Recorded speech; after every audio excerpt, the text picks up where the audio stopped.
You stand, breathless, in the deep shadow of Greenwich Palace.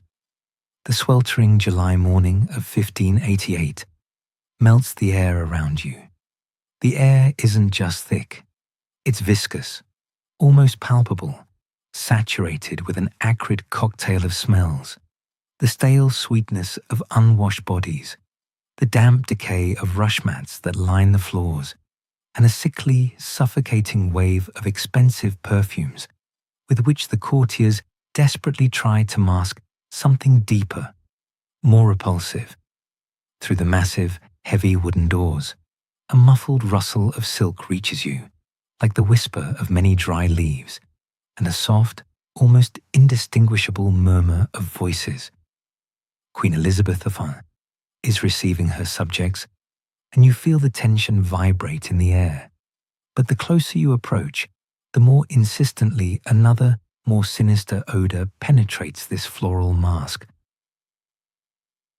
It, sharp and metallic, like old copper coins long left in stagnant water, mingling with the heavy, earthy musk of bodies that seem to have heard of soap only in distant legends.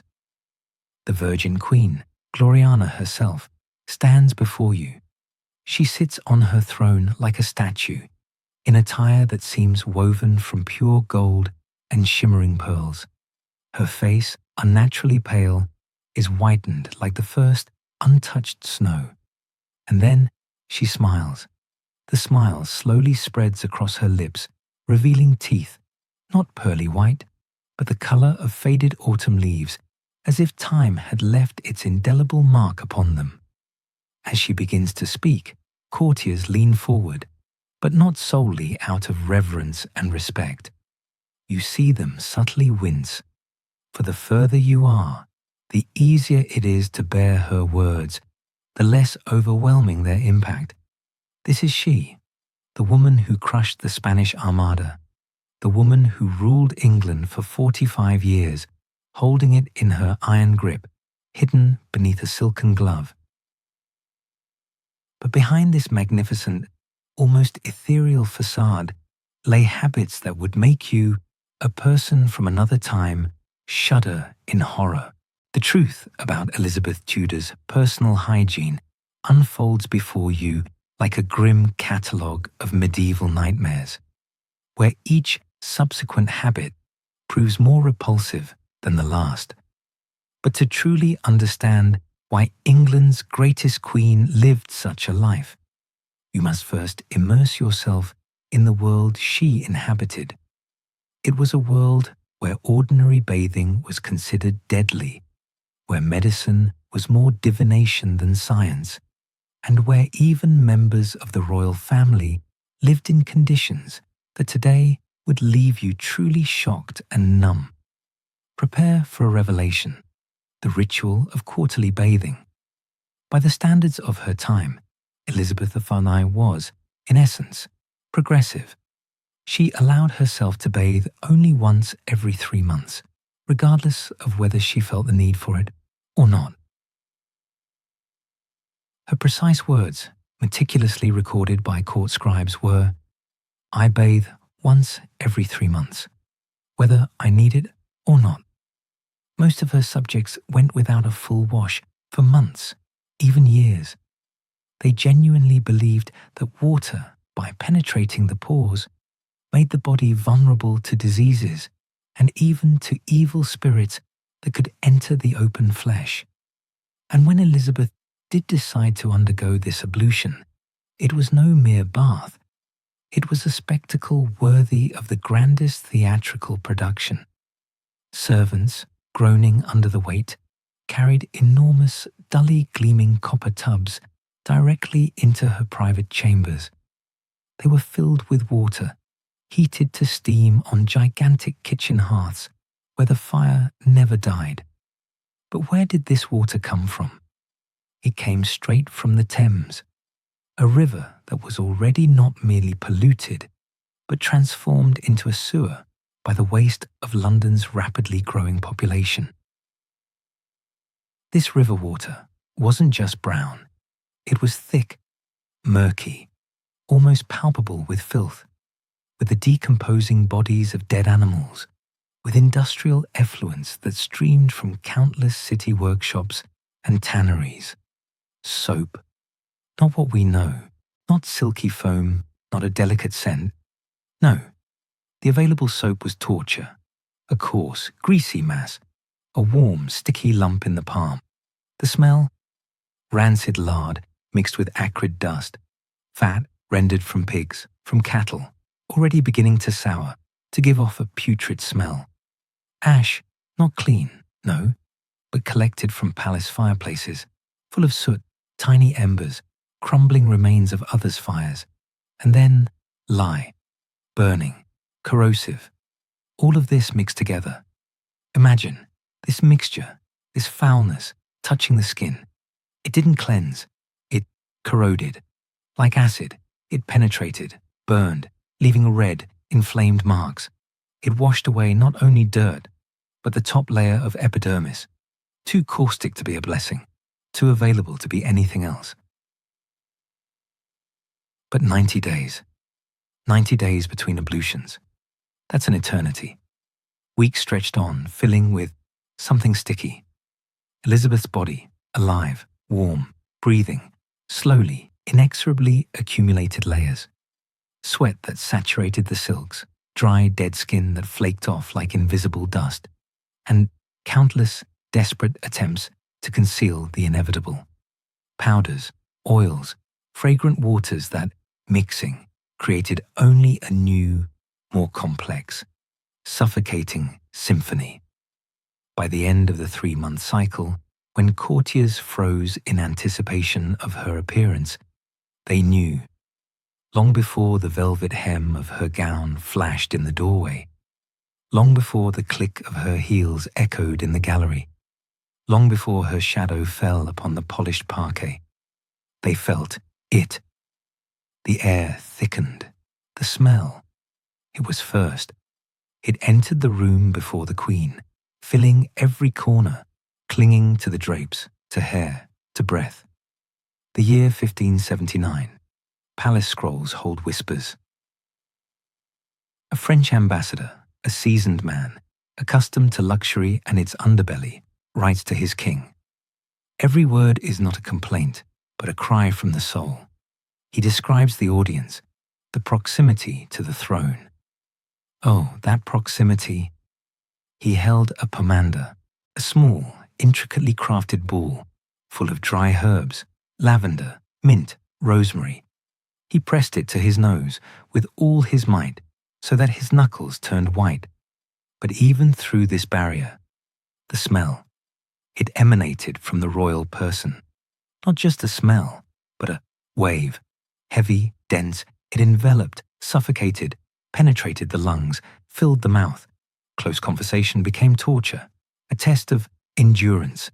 Breathing became painful. And then there was dinner, a long, stuffy hall, gold, candles, laughter, and suddenly, silence. The ambassador, his wife, a delicate lady, suddenly swayed. Her face paled, her eyes rolled. She fell, with a dull, soft thud to the floor. Officially announced, heat. Of course, heat. But those who stood nearby, who felt that smell emanating from the royal table, knew the truth. Unbearable, oppressive, overpowering. But there was another disaster, one that shook not only the court, but all of Europe. Her teeth. Her teeth. This was her biggest, most shameful hygiene secret. Though it had long ceased to be a secret, it became a subject of international gossip, diplomatic notes, alarming dispatches. By the age of 40, it was no longer just discoloration.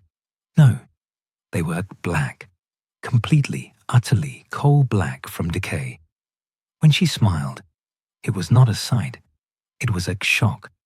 The sight of her smile was so unsettling, so shocking, that foreign ambassadors, accustomed to everything, found it necessary to describe it in minute detail. They wrote home to their kingdoms, blackening the paper with ink to convey this horror, as if darkness itself had taken up residence in her mouth. The reason? an insatiable, almost insane passion for sugar. In the 16th century, sugar was not merely a delicacy. It was more expensive than gold. It was a symbol of status, power, wealth, and Elizabeth adored it. Every day, marzipan, ornate and delicately sweet, candied violets, crisp as ice, melting on the tongue, candied fruits, glistening, sticky, aromatic, sweets one after another, and of course, sweet wines that coated the mouth, leaving a cloying aftertaste. She didn't just eat it. She gnawed on sugar, piece by piece, allowing the hard crystals to dissolve slowly, agonizingly long in her mouth. Hour after hour, day after day, her teeth bathed in sugar, constantly, without interruption, as if in a sweet, sticky syrup that slowly but surely corroded them, turning them to dust. Understanding, there simply was none. No one knew, neither of brushing, nor of flossing, nor of regular thorough care. The best that was available, occasional rinsing, with wine or rosewater. The irony. These liquids, in themselves, contained sugar. They didn't help. They accelerated the destruction. Every sip, every rinse only plunged her teeth deeper into an abyss of decay. Without hope, without salvation. Only a slow, inevitable disintegration, leading to complete black emptiness. Her teeth. First a slight yellowish tinge, almost imperceptible, just a hint of amber when she was barely 30. Then darkness, deep, bottomless black, like coal ingrained in every crack. Sometimes, when she dared to bite something hard, the crunch of a bread crust or barely roasted meat, a sudden, sharp crack would echo deep within her mouth. Fragments, sharp as tiny shards of glass, scraped her palate, leaving on her lips the bitter taste of blackened enamel, mixed with the warmth of her own blood. Pain, incessant, throbbing, piercing her jaw to her temples, echoing dully in the back of her head. Days merged into a viscous, unbearable torment. Solid food became an enemy. Only warm, bland broth, coating her tongue, or bitter, viscous concoctions could pass through her clenched teeth. In public, when every courtier's gaze was fixed on her, she involuntarily raised her hand to her cheek, a light, almost imperceptible gesture. But they knew. They saw her finger tremble, how the corner of her mouth barely twitched. They knew it wasn't just fatigue. It was agony. Her agony, which she hid behind a mask of grandeur. Dr. John Dee. His name echoed through the chambers, bringing not relief, but a new wave of horror. His remedies. At the mere mention, her stomach clenched into a tight knot. Rinsing with urine, a warm, salty liquid, leaving behind a repulsive aftertaste that even the most expensive perfumes couldn't mask. Crushed pearls mixed with tart wine, a bitter, viscous paste, gritty on her teeth like sand, and the most terrifying, red-hot iron. Its hissing whistle as it touched her skin penetrated to her very bones. The smell of burnt flesh, which took her breath away, lingered in the air long after the pain receded slightly, leaving only a charred mark on her jaw. "Burn out the rot," he whispered, but the rot only penetrated deeper into her flesh. By the age of 50, when her face could no longer hide the marks of time, voids gaped where teeth once were. Some had vanished entirely, leaving only empty, aching sockets. Others wobbled like old, dry roots, ready to fall out at the slightest touch, at every word, at every breath. Her breath, it preceded her, invisible but palpable. Gossip whispered through the palace corridors, glided over silken gowns, settled in the stale air. Dead mouse whispered in the shadows. Worse than a battlefield, after 3 days in the scorching sun, others echoed, covering their noses with a hand when they thought no one was watching. She felt it, felt the air around her thicken, grow heavy. In 1590, when the Venetian ambassador stood before her, his eyes, meeting hers, quickly dimmed. He breathed through his mouth almost imperceptibly, but she saw his cheekbones tense, his nostrils flare slightly. "The Queen's teeth are so black and rotten. It's a wonder she can speak at all," he would later write. "The smell from her mouth forced me to breathe through my mouth throughout our audience." His words, like icy needles, pierced her. She knew that Her Majesty, her power, could not conceal this stench, this putrid reality that emanated from her own mouth.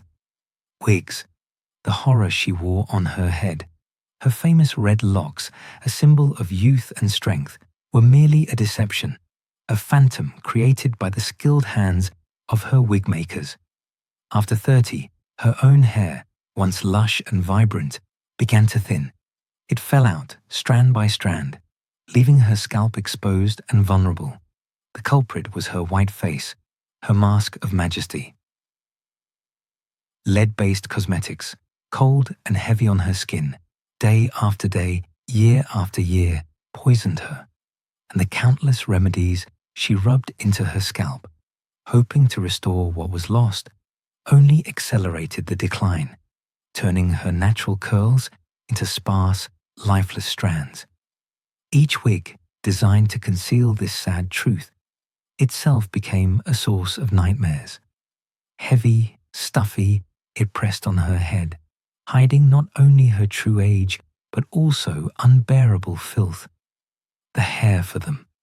It came from outside, from peasant women who sold their braids for meager pennies to feed hungry mouths. This hair, hastily collected, was often dull, matted, full of dust and hidden life. Tiny, crawling insects that left invisible but unbearable bites on her skin. Primitive cleaning methods only superficially removed the dirt, leaving behind a subtle, barely perceptible but repulsive smell of foreign sweat and misery. Sewn to silk or linen foundations with coarse threads of animal sinews, the wigs were attached to her head with metal pins and combs. These metals, constantly in contact with her skin, with her own sweat, became covered in a layer of rust. Every day, every hour, she felt their cold, rough, metallic bite, and sometimes a piercing pain when a dull edge dug into her flesh. But the most terrifying thing was what lay beneath these artificial curls, her own scalp. Poisoned by lead, it was eaten away by sores, open, festering wounds that never fully healed. Every strand of hair that still clung to her head seemed rooted in these pulsating, painful foci. The constant pressure of the wigs, their suffocating weight, prevented air from reaching the wounds. Healing was impossible. It was a vicious circle. Irritation, infection, new pus, new pain. An endless cycle of torment that accompanied her every day, every night, from sunrise to sunset, throughout her life. It was her personal, hidden hell, which she wore on her crowned head. Wigs, not just hair, but a dense, suffocating crown. They never knew cleansing water, only the whisper of combs and the soft fall of powder. Months, then years, accumulated warmth, sticky sweat, skin oils, and the finest dust of London air, settling, becoming one with the fibers. This living tapestry, woven from neglect and vanity, began to breathe its own unique scent. Heavy, sweetish putrid, like old velvet, an enveloping odor that announced her presence long before her shadow touched the floor. It was the Queen's trademark, a mixture of decomposing organic matter and expensive, cloying perfumes, a smell that ingrained itself in the very air, a silent herald of her approach. Beneath these elaborate constructions, in the stifling humidity, invisible life thrived. Lice, tiny, tireless invaders. Day after day, for hours, the ladies-in-waiting meticulously combed out the tangled strands, their fingers moving in a practiced, weary rhythm, seeking out the miniature, scurrying forms. A faint scratching, a dry rustle of bristles against compacted hair. But victory was always fleeting. Within a few days, an elusive, persistent itch returned beneath the scalp, and the smell. Oh, the smell. It permeated every stone of the chambers, soaked into tapestries and draperies, becoming a lingering ghost of her passage. To banish it, windows were flung open, letting in the damp English cold, or thick clouds of spicy incense were burned, their acrid smoke vainly trying to cleanse what resisted true purification. Vanity was her fortress, built of denial.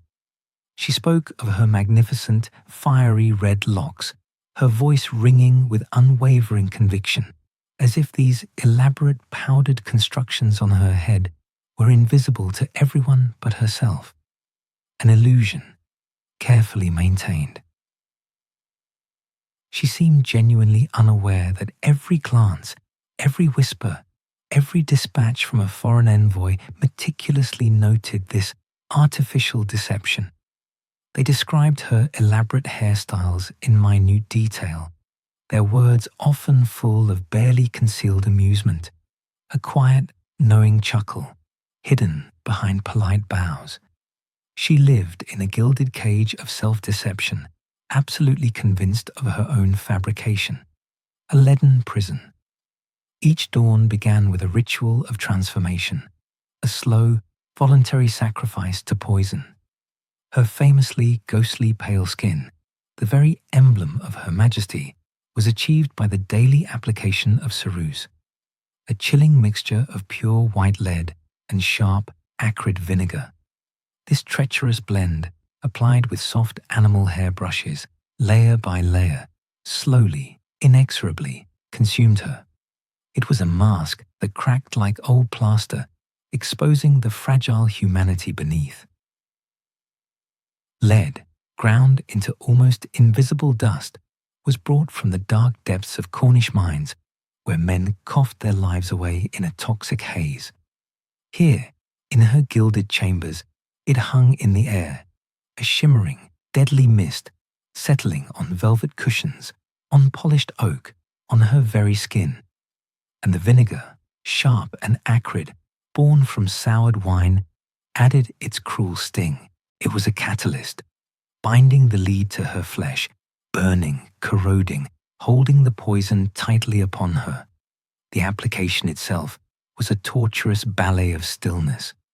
The cold, viscous compound touched her skin, and immediately a burning cold, a fierce searing, bloomed, making her eyes water, blurring the intricate patterns of the ceiling. Her skin, beneath the growing white layer, would flush with humiliating crimson.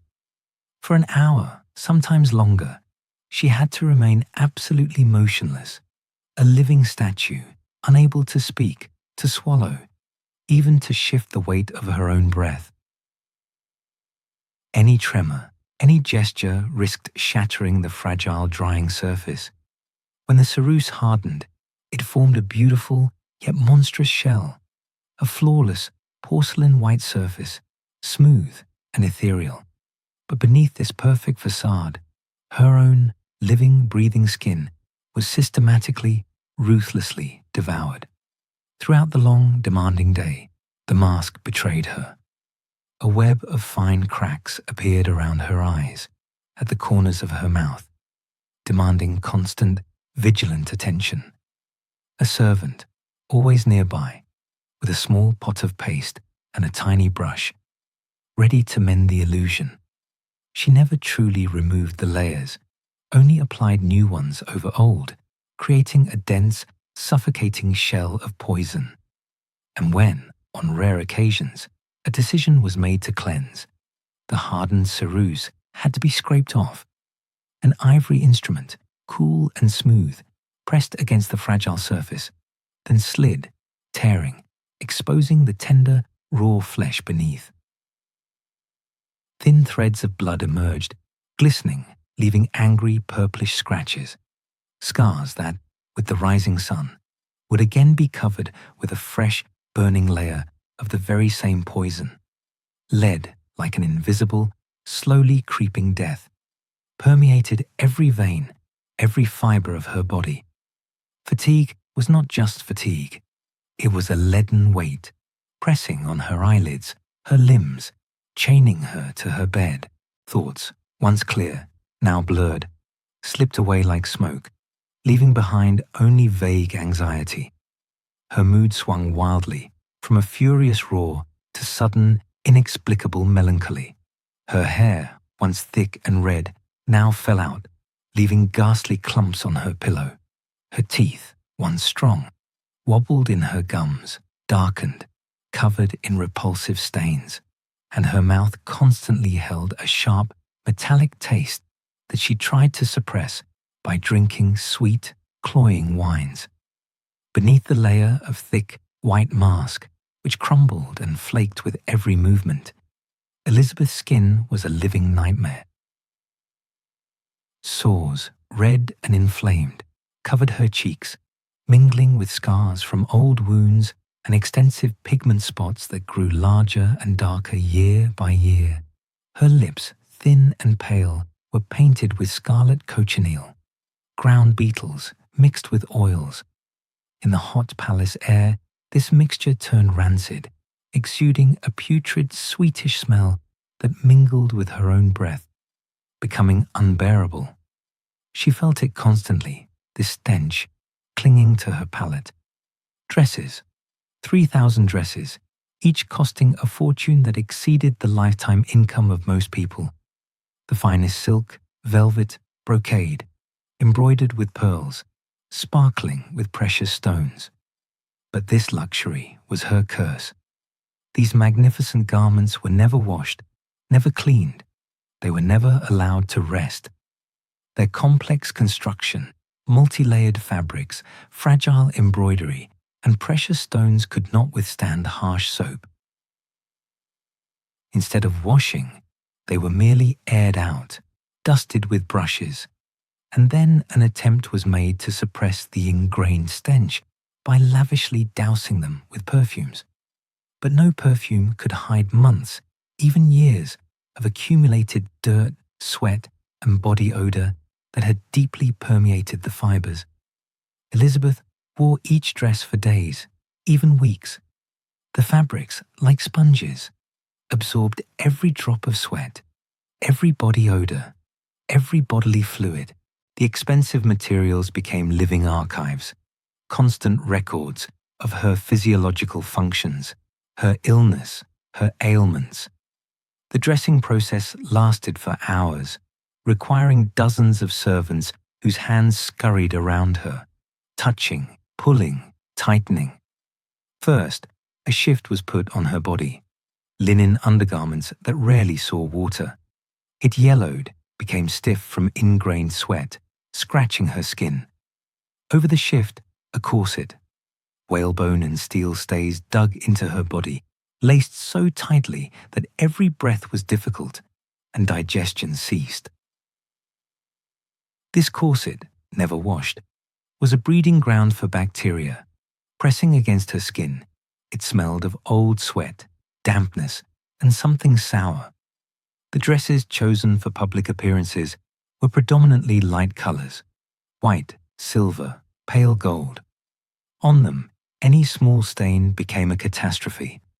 A single drop of wine, accidentally spilled, was visible across the entire vast hall, like a brand on her royal person. The weight of a dress, if fully embroidered with jewels, could reach 48 pounds.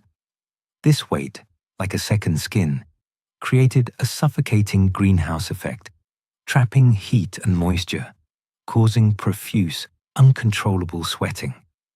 And this sweat, warm and sticky, seeped through all layers, deeply permeating the innermost fabrics, becoming part of her invisible yet pervasive prison. The silk or fine wool of her stockings, rarely knowing the freshness of water, exuded a pungent, ingrained odor. Beneath them, through the thin fabric, irregularities were visible, and through the tears, yellowed nails, like old bone, covered in a layer of ingrained dirt. Each pair of her shoes became a capsule, sealing in the thick, suffocating aroma of feet, mixed with an acrid sourness, something living, fungal, invisible, but palpable. The skin of her feet, compressed and deformed, became stained like old parchment. Even when the shoes lay idle, their inner surfaces exuded this persistent, ingrained smell, like an invisible cloud hanging in the air. Her attachment to the same dresses was almost pathological. Days passed, and she refused to change them, whispering that this silk, already having lost its original luster, this heavy velvet, long unfamiliar with freshness, brought her luck, served as an unspoken charm. And with each hour, with each minute of wear, the fabric absorbed even more dust, even more sweat, even more of that inexpressible something that settled upon it, knowing neither cleaning nor freshness, a digestive nightmare. It began inside, in her stomach, but echoed throughout her entire existence, each time threatening to erupt, creating not just bad breath, but a constant, suffocating sense of shame. A rich diet, the heaviness of medicines, the endless, oppressive stress of ruling, all combined into a perfect storm, raging in her body day after day, year after year, throughout her life. The Queen's elaborate meals lasted for hours. Dozens of dishes, like heavy paintings, succeeded each other on the table. Roasted meats dripping with fat, cloying, heavy sauces, sickly sweet desserts, wines and ale, viscous, dark. The food was heavily spiced to mask the subtle, barely perceptible taste of spoilage, and the cooking methods. They did little to eliminate the invisible enemies that thrived in an era that knew no refrigeration. Her favorite dishes were particularly problematic. Fatty meats, roasted swan, venison, lay in her stomach like a heavy, immovable stone, causing severe upset. Sweets, sugar in all its forms, she consumed in enormous quantities, disrupting the body's delicate balance, destroying her teeth, which ached with a dull, throbbing pain. Her eating habits were as problematic as her food choices themselves. She ate quickly, too quickly, not chewing properly, greedily devouring piece after piece between palace ceremonies, between diplomatic meetings, as if fearing the food would disappear. This haste only exacerbated the internal chaos, leading to bouts of choking when a piece got stuck in her throat, causing panicked coughing. Problems began almost immediately after eating. Severe bloating, gas, shame. Every breath was torture. In an era when bodily functions were considered shameful, especially for a woman, her digestive problems caused constant, gnawing anxiety, a humiliation she felt in every fiber of her being every time she could not contain something that struggled to escape. Tight corsets, forever pressing on her body, were torture. Numerous layers of brocade and silk, meant to emphasize majesty, instead became shackles, compressing her stomach, constricting her intestines. A sharp, twisting pain pierced her abdomen, making her gasp. Sometimes, secretly, under the cover of arranged dishes, her fingers, trembling, loosened the lacing, just for a moment, to breathe, to feel even a tiny bit of relief. It was unacceptable, indecent, and each time she felt the heat of shame rise up her neck. Sounds that occasionally escaped her body were unthinkable for a queen. They were legendary, whispered at court, though no one dared to utter it aloud. Courtiers, as if on an invisible signal, would suddenly begin to cough, rearrange chairs, raise glasses, their gazes sliding past, politely ignoring what could not be ignored. And the smells. Oh, those smells that permeated the air, despite all the incense and floral essences. At times, when the internal chaos became unbearable, when every breath brought pain and humiliation, she was forced to hastily withdraw, claiming sudden indisposition.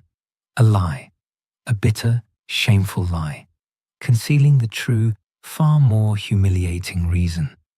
Medicines meant to heal only exacerbated her torment. Mercury, cold, metallic, prescribed as a panacea for supposed syphilis, transformed into poison. It burned her insides, causing uncontrollable spasms, bouts of diarrhea that cramped her body and drained her strength. Herbal concoctions, bitter, earthy, harbored hidden toxins. They rose to her throat, causing nausea, making her double over with retching, leaving behind only trembling and exhaustion. But the true nightmare resided in her mouth. Not just rotten teeth, no. Her entire oral cavity was a living, bleeding wound, a constant source of pus and infection. From there emanated smells and tastes that penetrated every aspect of her life, every bite of food, every word. They were everywhere. Her tongue, heavy, as if foreign, was often covered with a thick, yellowish coating. It gave her breath new, repulsive layers of putrid odor, from which even she herself wanted to turn away. This coating, sticky, viscous, consisting of dead cells, food, and countless bacteria, never disappeared. Days, weeks, it accumulated, creating a constant, unbearable aftertaste that she herself described as bitter as wormwood. Wormwood? How precise. Her gums were swollen, dark red, and constantly bled. This was considered normal for her age, for her status. The metallic taste of blood mixed with saliva, creating that awful coppery tang that she vainly tried to suppress with sweet wines and candied fruits. But the sweetness only intensified the contrast, making the taste of blood even more distinct. Blood stained her teeth in dark streaks, leaving crimson marks on her tongue, adding yet another stroke to this living, decaying cavity. Saliva production, disrupted by medicines and illnesses, was another torment. Sometimes saliva became excessively thick, viscous, accumulating at the corners of her mouth, forming visible strings when she spoke, making her feel like a monster. At other times, her mouth would dry out painfully, her tongue sticking to her palate, every word a struggle, turning speech into a tortured effort. Sweetness. It melted on her tongue, leaving behind not only fleeting pleasure, but a sticky, viscous trail. Deep inside, in the darkest corners of her mouth, something lived. Something that grew in strength, feeding on every speck of this sweetness. It spread, multiplied, like an invisible, horrifying mold. And every breath in, every breath out was permeated with acid. It corroded, burned, leaving behind only a numb pain that slowly, inexorably, spread through her gums, her teeth, her very bone. It was a cycle, vicious, endless. The more sweetness, the more decay. The more decay, the more desperate the desire to suppress it with new sweetness. Her throat burned, constantly. Every breath was like a mouthful of burning sand, every exhale a hoarse moan. She felt something viscous and unpleasant dripping down from the depths of her decaying mouth. This taste, this smell of decay, it haunted her. It made her nauseous. She tried to swallow, but each time her muscles would constrict as if in spasm, and a searing pain shot through her. People spoke of a cold, of a fever, but she knew. She felt that it was something else. It was inside her. It was from her. Despair. It was her constant companion. She chewed mint, its freshness initially enveloped, providing fleeting relief. But then its taste mingled with the bitter tang of decay, and the mint itself became part of this repulsive symphony. Rosemary, tart and sharp, didn't help either. Its scent quickly dissipated, leaving behind only the former intensified stench. She tried rinses. Wine. Its tartness seemed salvific at first, but then the sugar hidden within it only fed the invisible army. Vinegar. Its sharp scent momentarily overwhelmed everything, but left behind only a burning sensation and a new, even more acrid taste. Honey, sweet, enveloping. It only worsened things. Sticky, viscous. It was food for those who lived inside her, destroying her from within. Scents, clouds of scents. This was her shield, her last hope. Heavy perfumes, oils that were meant to envelop, to conceal. But instead, they mixed, merged with what she so desperately tried to hide. And something new was born, something worse. The smell didn't just disappear, it mutated, transformed into something monstrous, overpowering, that made one's jaw clench. It was as if the filth itself became part of the fragrance. Civet musk, her favorite, heavy, animalistic, with notes of something wild and primal. It was extracted from the depths, from glandular secretions, and valued for its potency. It was a symbol of luxury. It was supposed to be. But when this powerful, deep aroma mixed with months, years of accumulated body odor, with sweat, with decay, with staleness, something else was born, courtiers whispered. She felt their gazes, their recoiling faces. They said, a rose garden built over a cesspit. She heard it. She felt it. It was the smell of sweet cloying death. The ritual, daily, long, torturous. Almost like applying makeup. Servants, their soft brushes, their careful fingers. They touched her pulsating points, on her wrists, behind her ears, on her neck. Different scents, one after another. Heavy, viscous drops of oils, then powders. Fragrant, fine. They scattered in the folds of her dresses, in her hair. Every movement created a cloud of fragrant dust. It settled on her skin, on the fabric, on everything, layer by layer. An attempt to hide, an attempt to disappear beneath this fragrant shroud. But this was the 16th century. The aromas were crude, heavy, created from animal secretions, from raw, unprocessed plant extracts, viscous oils. In the heat, they changed, turned rancid. Their freshness died, giving way to something putrid, stale. And when this dying aroma mixed with her own scent, with sweat, with illness, with the decay that emanated from her mouth, something truly nauseating was born, sweet and repulsive, like rotting flowers, in stagnant, warm water, a stale, sticky sweetness that made one sick, from which there was no escape.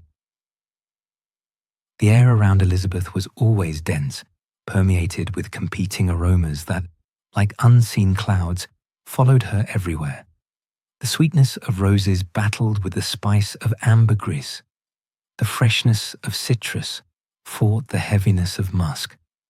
These fragrances, clashing with each other and with her body's chemistry, gave birth to something new, often acrid, alien, having nothing in common with their initial purity. The warmth of her skin, like a slow furnace, caused the perfumes to intensify, change, and decompose throughout the day. The morning freshness, promising lightness, by noon transformed into a sticky, suffocating syrup, and by evening into an unbearable, acrid stench that turned one's stomach. But Elizabeth seemed not to notice how the air around her thickened, how each new drop, applied with a gentle sigh of pleasure, only added fuel to this invisible fire, making it hotter, more suffocating. Her perfume collection was vast, dazzling in its luxury, faceted crystal bottles filled with essences that cost more than a family's annual income. The aromas of rare flowers, exotic spices, precious resins, imported from all corners of Europe and the Middle East, shimmered on her dressing table. But no money, no treasures could buy perfumes capable of successfully masking the months of unwashed body odors that permeated her entirely. The horror of her feet, hidden beneath layers of the finest silk and luxurious shoe leather, they were, perhaps, the most neglected part of her body, existing in their own world of pain and slow decomposition, fungal infections, ingrown toenails, countless ailments exacerbated by the lack of hygiene, turned every step into torture, every day into an ordeal that would shock even the most hardened physician. Constant pain, dull, aching, throbbing, was her unseen companion, and humiliation, a constant backdrop. The process of caring for Elizabeth's feet was a daily ritual dreaded by every servant. The air in the chambers stilled in anticipation. Then, with a deep, barely audible sigh, the finest silk and wool stockings were slowly removed, revealing what little resembled the delicate limbs extolled in courtly poetry. The skin was often white, waterlogged, as if long submerged, with areas covered in fungus, from which rose a sharp, cheesy, rancid smell, causing one to involuntarily wince. Elizabeth's toenails grew long and thick, yellowed, brittle from constant moisture and complete lack of care. They curled like hooks, creating unbearable pressure on her toes, and sometimes grew directly into the skin, causing sharp, piercing pain. The Queen's attempts to trim them herself were clumsy, awkward. A dull crunch was heard, then a hiss of pain. Such attempts often led to deep cuts and infections that bled, festered, and healed agonizingly slowly for weeks on end. The skin, trapped between her toes, was a landscape of pale, peeling scales. It stuck, damp and soft, but flaked off at the slightest touch, exposing tender, painful flesh. Heat, stifling and heavy, emanated from the very core of her foot, a constant, moist bloom. Her nails, once smooth and translucent, had grown thick, cloudy, their edges jagged and yellowish, like old, brittle parchment. They pressed against the delicate skin, causing a dull, aching pain. And that smell, it rose, a suffocating cloud, from those hidden crevices, a sharp, fetid tang of something long forgotten, something decaying. It was the sourness of old cheese, rancid, pierced by the acrid bite of vinegar, a smell that clung to the air, to the very fabric of the room, portending decay. The Queen's shoes. Oh, once they were exquisite. The finest leather, soft as a sigh, embroidered with gold threads that caught the dull light, studded with tiny shimmering jewels. They were crafted for beauty, for royal feet. But now, they were more than mere footwear. They were vessels. They held within their elegant confines months, perhaps a year, of the Queen's untold history. Sweat, warm and viscous, had permeated the delicate leather, staining it, speckling it with dark, irregular marks. Layers of dead skin, thin as dust, yet thick as felt, coated the inner surfaces, trapping and holding moisture. And other fluids, seeping, sticky, had deformed the leather, tightening it in some places, softening it to a lumpy mass in others. The once vibrant colors were muted, dulled by the pervasive grime. Even empty, lying motionless on the polished floor, they seemed to exhale that same inescapable odor, a silent, continuous emanation of effluvia. Day after day, week after week, the Queen's feet remained in confinement. The constant, oppressive dampness, the complete lack of air circulation, created an ideal, dark incubator. Within these silk and leather prisons, life thrived. Not the life of the court, but an invisible, silent world of bacteria and fungi, multiplying, feasting. Sometimes a low murmur escaped the Queen's lips, a quiet complaint of burning itch, a sudden, sharp tingling in her soles. She sighed, attributing it to fatigue, to the weight of her crown, never truly acknowledging the insidious, living torment that burrowed deep into her own flesh. The smell, it preceded her, a harbinger of her approach. Servants with carefully neutral faces caught the first faint hint of it. Long before her shadow fell upon the corridor, it was a dense, heavy aroma of decay that seemed to cling to the very air she moved. After she swept through a room, the smell lingered, a ghostly presence, demanding that windows be flung open, allowing fresh, clean air to rush in, a futile attempt to purify the space. Incense, thick and sweet, was burned, its smoke curling upwards, a fragrant, desperate prayer to mask the unholy stench.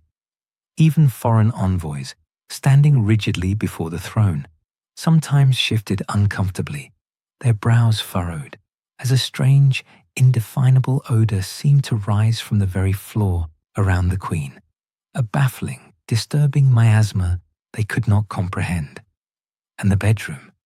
Ah, the very heart of it all. The Queen's bedroom was an embodied nightmare, a sealed tomb of accumulated time and neglect. Here, months of uncleaned surfaces, stale air, forgotten spills, converged into an atmosphere barely fit for breathing. The royal chambers, meant for a sanctuary of rest, a private refuge, were transformed. Now they were a suffocating prison of cloying, ancient odors, a breeding ground for unseen horrors, a place where the air itself seemed thick and heavy, capable of breaking the spirit, poisoning the hardiest constitution. The royal bed. Once a masterpiece of craftsmanship, now a silent monument to utter neglect. Its 4 proud posts, carved from the finest oak, still bore the intricate patterns of the master's hand, barely visible beneath a layer of dust. The golden fabric, once rich and shimmering, hung heavily, dulled by time, its threads hardened by forgotten grandeur. But the bedding itself, it told a very different story, changed, perhaps, once a month. If luck smiled upon it, the crisp linen had long surrendered. It had hardened, ossified, become coarse and unyielding from accumulated layers of sweat, forgotten bodily fluids, and countless powders and unguents once meant to soothe the royal skin.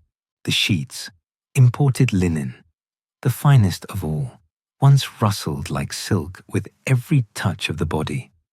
Now they creaked at the slightest movement, having transformed into a rough, canvas-like material. A sickly yellow color permeated the fabric, deepening into a grotesque tapestry of stains. Every mark, a dark, discolored map of Elizabeth's restless nights, vast, shadowy patches where feverish sweat soaked through, sickly yellowish puddles, betraying bladder failure, and, most chillingly, small, angry reddish spots where open sores and festering wounds oozed and bled, ingrained into the very fibers of the fabric. Beneath this wretched covering, the mattress, once plump with down and feathers, now sagged, a breeding ground. It exhaled a constant, sickly sweet odor that no airing could dispel. Years of moisture, absorbed deep into its core, had turned the soft feathers into a heavy, matted mass, clumped together, holding the putrid essence of decay. This mattress, never cleaned, never replaced, had become a silent absorber of history, each passing year adding a new layer of human residue, penetrating deeper and deeper into its very heart. Elizabeth's nightgown, a garment of fine linen and lace, had become a second skin, not of comfort, but of accumulated filth. She wore the same one for weeks, sometimes a month, removing it only when its fabric, hardened by dried bodily fluids, became so stiff that it chafed and scratched. The fine linen, once impeccably white, had acquired a permanent, dirty yellow hue, speckled with dark, indelible marks, a grim chronicle of her sleep, etched into the very fabric. The bedroom itself, especially in winter, remained tightly closed against the cold, trapping every breath, every exhalation, every odor within its confines. The air hung heavily, thick and oppressive, a suffocating blanket woven from the stench of unwashed body, the acrid smell of overflowing chamber pots, the stale, decaying aroma of old perfumes, and the sharp, medicinal tang of countless concoctions. It was a suffocating miasma. Every morning, when the heavy oak doors groaned open, the first servants entering instinctively gagged, their hands flying to their mouths, or they clenched their jaws, holding their breath, fighting an overwhelming urge to vomit, to empty their stomachs of the suffocating, putrid air. As Elizabeth entered the last decade of her life, the horror of her physical condition, the complete collapse of basic hygiene, reached a zenith, unimaginable even by the lenient standards of her own youth. The accumulated weight of decades of neglect, lead poisoning, and untreated ailments slowly, inexorably transformed the once glorious queen into a living, breathing embodiment of decay, a testament to profound, sorrowful oblivion. You feel a chill seep under your skin as you remember. Not that woman, not at all the one who gazed from the formal portraits that made her famous. Her body, prepared for burial by the trembling hands of servants, was merely a shell. And in those very rooms where she lived and died, there was a smell, heavy, suffocating. It had ingrained itself in the stone, in the wood, in time itself. For months it lingered, permeating everything, making one gasp for breath. Some parts of the palace, they were sealed, forever, too desecrated, too contaminated by what the queen had left behind. You stand again. Your souls feel the coolness of ancient stones. The shadow of Greenwich Palace falls upon your face. But the summer morning air, it is clean. It caresses your skin with a gentle touch, carrying only the subtle, sweet aroma of roses from the meticulously tended gardens. The horror has been erased, sanitized, the truth polished to a blinding sheen. Like these golden facades that now gleam under the sun, they conceal, they always have concealed, that repulsive reality. But listen, closely, close your eyes. Feel the wind sweep through the ancient stones, caressing their jagged facets. It doesn't just whisper, it sings. Through its whistle, you can distinguish whispers. The whispers of long-dead servants, whose shadows still glide through midnight corridors. You will catch the sighs, the heavy, broken sighs of shocked ambassadors who dared not lift their eyes. And then, that labored breathing. She lacked air. The queen's breath, the one who learned too late, felt too late how some crowns press on the temples, how their weight makes knees buckle, how some victories, they cost more, far more painfully than the bitterest defeat. Her enemy, Not Spain, not France. No, her greatest enemy was the mirror. It gazed at her, cold, merciless. It reflected every wrinkle, every imprint of the cost of denial, the price that mortal flesh always demands. She claimed to have married England, but she died bound only to one, her own decay, her body, her spirit, and the kingdom she left behind. It was forced to open all windows, let in the fresh wind, air out the palaces, to their very depths, start anew, with new hope. With a muffled, desperate prayer that the new king's reign would smell different, fresher, sweeter than the 45 long, putrid years of the last queen.